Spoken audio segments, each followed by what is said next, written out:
Alors, dans le monde de l'investissement, on a un peu deux grandes écoles, n'est-ce pas? Il y a ceux qui se fient à leur instinct, à leur feeling, et puis il y a ceux qui ne jurent que par les données. Aujourd'hui, on va voir comment on peut passer du premier camp au second, comment on arrête de deviner pour commencer à analyser de manière vraiment rigoureuse. C'est le voyage qu'on entame maintenant.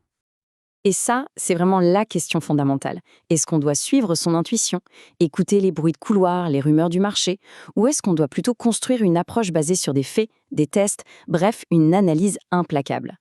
C'est un dilemme qui est au cœur de nombreuses décisions, et on va vite comprendre qu'en choisissant la mauvaise voie, eh bien, on finit souvent au même endroit. Et cet endroit, le voici. C'est là que finissent beaucoup trop d'idées qui, sur le papier, semblaient géniales. Bienvenue dans ce qu'on pourrait appeler le cimetière des backtests. C'est ce lieu où reposent toutes les stratégies de trading qui n'ont jamais été vraiment testées, ou pire, qui se sont complètement effondrées dès qu'on les a confrontées aux données réelles. C'est ça, le résultat brutal de la conjecture. C'est exactement le piège que l'analyse moderne nous apprend à éviter. Ok, alors comment on fait pour sortir de ce cimetière? Eh bien, la première étape, c'est de bien comprendre ce passage crucial, celui qui mène de la pure conjecture à l'analyse solide. Posons un peu les bases de ce changement de mentalité. Et la philosophie centrale, elle est là, noir sur blanc. Ce n'est pas juste un bon conseil, c'est un véritable changement de paradigme. L'idée, ce n'est plus d'essayer d'imposer sa vision au marché, mais plutôt d'apprendre à écouter ce qu'il nous dit. On passe en fait d'une posture passive, où l'on subit, à une posture active, analytique, où l'on comprend. Très bien, mais concrètement, comment on fait ce changement? La réponse tient en un seul mot: la méthode. Une approche qui est fondée sur le code, sur les chiffres, et qui va transformer la théorie en pratique. Et cette méthode, elle s'appuie sur des piliers très précis. Voilà, cette méthode, elle repose sur une fondation vraiment solide. On y combine la puissance brute des algorithmes pour tester nos idées, la sagesse intemporelle des légendes de l'investissement pour inspirer nos stratégies, et enfin une maîtrise quasi chirurgicale du risque pour protéger le capital. Ce sont ces trois piliers qu'on va explorer ensemble. L'état d'esprit derrière tout ça est simple. On se débarrasse du bruit de fond des gourous qui promettent monts et merveilles pour se concentrer uniquement sur ce qui est mesurable, ce qui est vérifiable, bref, ce qui est factuel.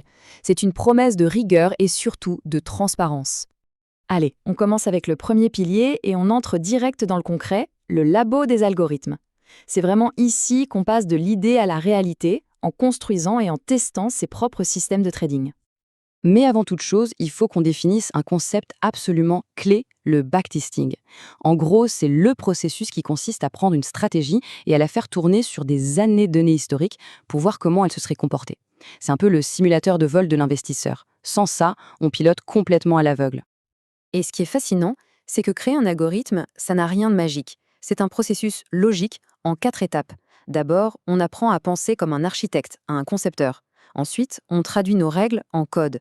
Après, on construit nos outils brique par brique. Et enfin, l'étape la plus cruciale de toutes, l'analyse sans concession des résultats, et en particulier des drawdowns, ces fameuses et inévitables périodes de perte. Bon, avoir des outils techniques, c'est bien, mais ça ne sert à rien sans une philosophie solide pour les guider. Et c'est justement le rôle de notre deuxième pilier, apprendre à penser comme les véritables légendes de l'investissement. Prenons deux exemples, deux approches radicalement différentes qui ont pourtant mené à un succès phénoménal. D'un côté, on a Warren Buffett, le maître absolu de l'investissement long terme dans la valeur, et de l'autre, James Simons, le pionnier des fonds quantitatifs qui déchiffre le marché avec des mathématiques de pointe. Deux génies, deux mondes totalement différents, mais avec un point commun, une méthode d'une rigueur absolue. Ok, donc on a les outils et on a la stratégie. Mais il manque encore l'élément le plus crucial, celui qui assure la survie sur le long terme, la gestion du risque. C'est notre troisième et dernier pilier, une sorte de GPS qui nous permet de naviguer même en pleine tempête. Et pour naviguer, il faut un langage commun. Dans la gestion de portefeuille un peu avancée, ce langage, c'est celui des Grecs. Alors oui, des noms comme Delta, Gamma ou Vega peuvent paraître intimidants au premier abord, mais ce ne sont en fait que des indicateurs. Ils nous disent simplement « Attention, si la volatilité augmente de 1%, voilà comment la valeur du portefeuille va réagir ». C'est un véritable tableau de bord pour piloter le risque.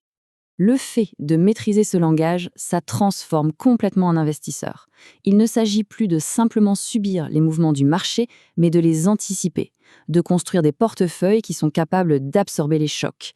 La clé, elle est vraiment là, agir avant la crise et non pas réagir pendant qu'on la subit. Alors, que se passe-t-il quand on assemble ces trois piliers, la technique, la stratégie et la maîtrise du risque? Eh bien, on obtient le portrait de l'investisseur moderne. On pourrait l'appeler l'investisseur augmenté. La synergie entre les trois est évidente. Le labo des algorithmes, il fournit les outils. L'étude des légendes, elle, donne la vision. Et le GPS du risque, lui, assure le contrôle. Vous voyez, aucun de ces piliers ne fonctionne vraiment seul. C'est leur combinaison qui crée une approche d'investissement qui est réellement robuste pour le 21e siècle.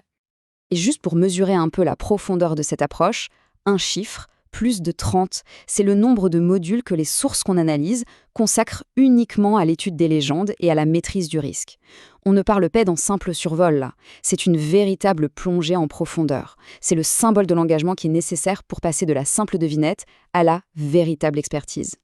On va terminer avec cette question qui fait réfléchir.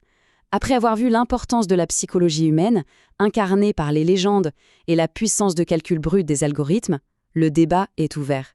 Mais la réponse est peut-être ni l'un ni l'autre. Le futur appartient sans doute à celui ou à celle qui saura le mieux combiner la sagesse humaine avec la rigueur et la puissance de la machine. Une idée à méditer.